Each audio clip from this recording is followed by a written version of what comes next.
आज हम बात करने वाले हैं एचडीएफसी बैंक के पर्सनल लोन के बारे में। एचडीएफसी ने अपने पर्सनल लोन को और आकर्षक बनाने के लिए कई सारी विशेषताएं इसमें ऐड की है। ये सारी बातें आज इस वीडियो में डिस्कस करने वाले हैं, तो मेरे साथ इस वीडियो पर जरूर बने रहें। नमस्कार दोस्तों, आपका फिर से स्वागत है आप ही के चैनल एडी गाइड ऑफिशियल में। एचडीएफसी ये कहता है कि एचडीएफसी के पर्सनल लोन को और आकर्षक बनाने के लिए इसकी जो प्रक्रिया है वो बहुत ही सरल कर दिया गया है। आप इसे ऑनलाइन कुछ ही क्लिक के जरिए बहुत आसान तरीके से यहाँ पर आवेदन कर सकते हैं।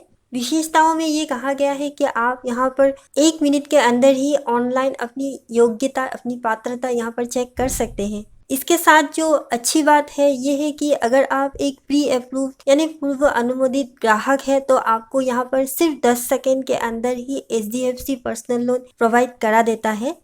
और अगर आप एक अन्य ग्राहक हुए तो आपको सिर्फ 4 वर्किंग डेज के अंदर ही लोन मिल जाएगा।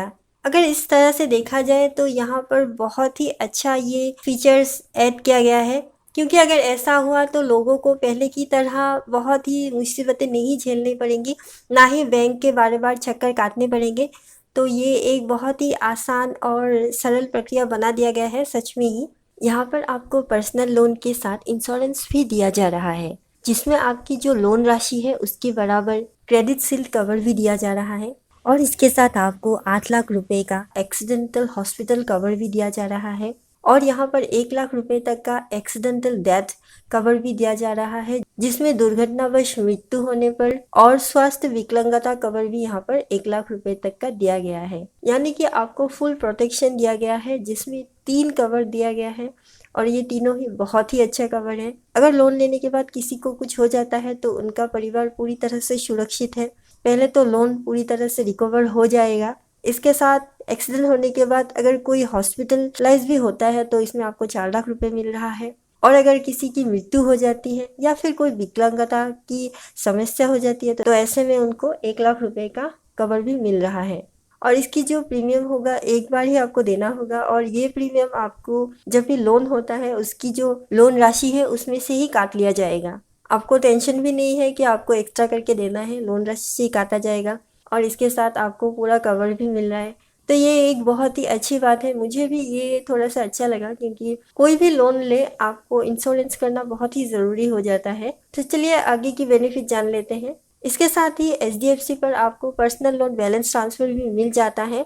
अगर आपका कहीं पर मौजूदा पर्सनल लोन है और वहाँ का ब्याज दर बहुत ही ज़्यादा लग रहा है तो आप वहाँ से अपने पर्सनल लोन को यहाँ पर ट्रांसफ़र कर सकते हैं।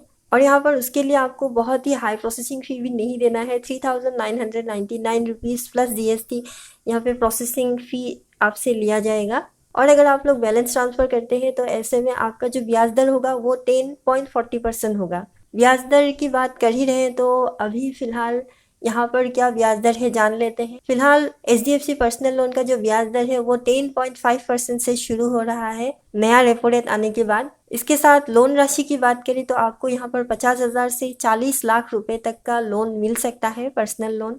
और लोन चुकाने के लिए आपको जो टेन्योर मिलेगा वो 12 महीने से 60 महीने तक मिल जाएगा। यानी आपको 1 साल से 5 साल के अंदर इस लोन को चुकाना होगा।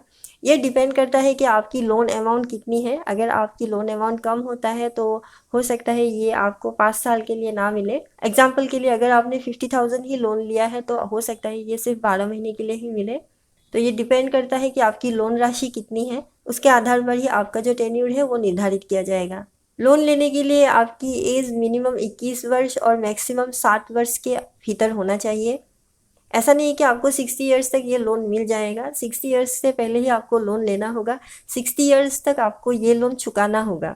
अगर आप 5 साल के लिए लेते हैं तो आपको 55 इयर्स पर ये लोन लेना होगा ताकि 60 ईयर तक ये लोन पूरी तरह से क्लोज हो जाए। अगर आप 2 साल के लिए लेते हैं तो ये 58 पर लेना होगा ताकि ये 60 इयर्स तक टोटली क्लोज हो जाए। अब जान लेते हैं कौन कौन इस लोन के लिए आवेदन कर सकता है। अगर आप एक प्राइवेट लिमिटेड की कंपनी के कर्मचारी हैं तभी आप यहाँ पर लोन के लिए आवेदन कर सकते हैं। इसके साथ आप केंद्रीय, राज्य या स्थानीय निकाय के सहित सार्वजनिक क्षेत्र के उपक्रमों की कर्मचारी हैं तब भी आप यहाँ पर लोन के लिए आवेदन कर सकते हैं। और इसके साथ आप जहाँ पर काम कर रहे हैं, जिस जगह पर आप नौकरी कर रहे हैं, वहाँ पर आपको कम से कम 2 साल होना चाहिए आपकी नौकरी को, तभी आपको ये लोन दिया जाएगा। और आखिर में आपकी जो एलिजिबिलिटी है वो है आपकी सैलरी। यानी आपकी सैलरी 25,000 से ऊपर या 25,000 होना पड़ेगा, तभी आप यहाँ पर पर्सनल लोन के लिए आवेदन कर सकते हैं।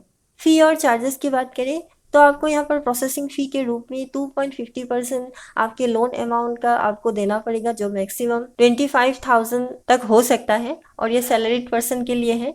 और इसके साथ stamp duty charge, pre payment charge, late fee charge, इन सब चार्जों के बारे में अगर आप जानना चाहते हैं तो आप दी लोन गाइड .in पर जाकर इन सब के बारे में अच्छी तरह से पढ़ सकते हैं। यहाँ पर पूरी डिटेल के साथ आपको ये बताया गया है। हम यहाँ पर पूरी चार्जेस को कवर नहीं कर पाएंगे क्योंकि ये वीडियो वरना बहुत ही ज़्यादा लंबा हो जाएगा, इसीलिए आप एक बार इस वेबसाइट पर ज़रूर विजिट करें। इसके लिए आपको अपने क्रोम ब्राउज़र को ऑन करके वहाँ पर दी लोन गाइड .in लिखना है और आपको सर्च कर लेना है। ये पोस्ट मिल जाएगा, आप पूरे पोस्ट को भी पढ़ सकते हैं। इसमें कई सारी बातों को अच्छी तरह से विवरण किया गया है। या फिर आप हमारे टेलीग्राम चैनल को भी ज्वाइन कर सकते हैं, जहां पर मैं HDFC पर्सनल लोन की इस पोस्ट का लिंक टेलीग्राम पे दे दूंगी। आप लोगों ने अगर अब तक टेलीग्राम चैनल पे ज्वाइन नहीं किया है तो ज्वाइन ज़रूर कर लें, मैं डिस्क्रिप्शन पे उसका लिंक ज़रूर दे दूंगी। दी लोन गाइड .in पर HDFC पर्सनल लोन के जो आपकी क्वेरीज होंगी, यहाँ पर कई सारी क्वेरीज का भी आंसर किया गया है। हो सकता है आपके मन में कई सारी क्वेरीज हो, तो यहाँ पर आप लोग आके उन क्वेरीज को भी देख सकते हैं, पढ़ सकते हैं। और अगर आप लोगों का भी कोई क्वेरी होता है तो आप लोग, हो सकता है उसका आंसर भी यहाँ पर आपको मिल जाए, तो आप लोग इस पोस्ट को ज़रूर विजिट करें। तो चलिए अब जान लेते हैं HDFC बैंक पर्सनल लोन के लिए आपको क्या क्या डॉक्यूमेंट्स की आवश्यकता होगी। आपको फॉर्म को अच्छी तरह से फिलअप करके देना है। इसके साथ आपको पैन कार्ड, इसके साथ ही आपको आइडेंटिटी प्रूफ देना होगा, जिसमें आप copy of passport, voter ID card, driving licence या आधार कार्ड की कॉपी दे सकते हैं। आपको एड्रेस प्रूफ भी देना होगा, जिसमें आप passport, voter ID card, driving licence, Aadhaar card की कॉपी दे सकते हैं। पिछले 3 महीने का आपको बैंक स्टेटमेंट देना होगा और 6 महीने की जो पासबुक है उसको फोटो करके आपको देना होगा। आपको 2 लेटेस्ट सैलरी स्लिप देना होगा और इसके साथ आपको फॉर्म 16 भी यहाँ पर देना होगा। इसके साथ ही आपको ये ज़रूर बताना चाहूँगी, अगर आप एक सेल्फ एम्प्लॉयड है तो यहाँ पर आपको पर्सनल लोन नहीं दिया जा रहा है। तो चलिए अब जान लेते हैं आप HDFC बैंक पर पर्सनल लोन के लिए आवेदन कैसे करेंगे। सबसे पहले आपको दी लोन गाइड .in पर जाकर यहाँ पर आपको एक लिंक मिलेगा, जहाँ पर आपको अप्लाई करने के लिए ऑप्शन दिया जाता है। आप वहाँ पर जाकर भी अप्लाई कर सकते हैं। इसके बाद आप HDFC के पर्सनल लोन का जो फॉर्म है वो आपको दिखाई देगा, वहाँ पर आपको पूरी डिटेल्स भर देना है। पूरा फॉर्म अच्छी तरह से फिलअप कर लेना है। नाम, फ़ोन नंबर सही से भरना है जो आपका पैन कार्ड, आधार कार्ड पे है, और इसके साथ जो आपका बैंक पर है वो नाम सही से भरना है। और इसके साथ आप अपनी एलिजिबिलिटी भी यहाँ पर ज़रूर चेक कर लें। एलिजिबिलिटी चेक करने के बाद ही आप यहाँ पर अप्लाई करें। आपको तुरंत ही पता चल जाएगा कि आप लोन के लिए एलिजिबल है कि नहीं। इसके बाद अगर आप एलिजिबल है तो आपको तुरंत ही लोन अप्रूव हो जाता है और आपके अकाउंट में, जैसा कि मैंने पहले बताया है, कुछ ही समय बाद आपको आपके अकाउंट पर लोन मिल जाएगा। इसके साथ आपको इस पोस्ट पर कस्टमर केयर नंबर भी मिल जाएगा। अगर आपकी कोई क्वेरी रहती है तो आप यहाँ पर इन टोल फ्री नंबर पर कॉल करके उनसे संपर्क कर सकते हैं। तो दोस्तों, HDFC पर्सनल लोन के बारे में पूरी जानकारी आपको दे दिया गया है। फिर भी आपका कोई डाउट रहता है तो आप मुझे इंस्टाग्राम पर फॉलो करें और वहाँ पर आप मुझे कोई भी सवाल हो पूछ सकते हैं। और अगर आप लोग इसके बारे में अधिक जानना चाहते हैं, पढ़ना चाहते हैं, तो जैसा कि मैंने कहा, आप दी लोन गाइड .in पर जाकर इस पोस्ट को पढ़ सकते हैं। इसका लिंक मैं टेलीग्राम चैनल पर दे दूंगी। तो वीडियो कैसा लगा ज़रूर बताइएगा। तो मिलते हैं अगले एक नए वीडियो के साथ, तब तक के लिए नमस्कार।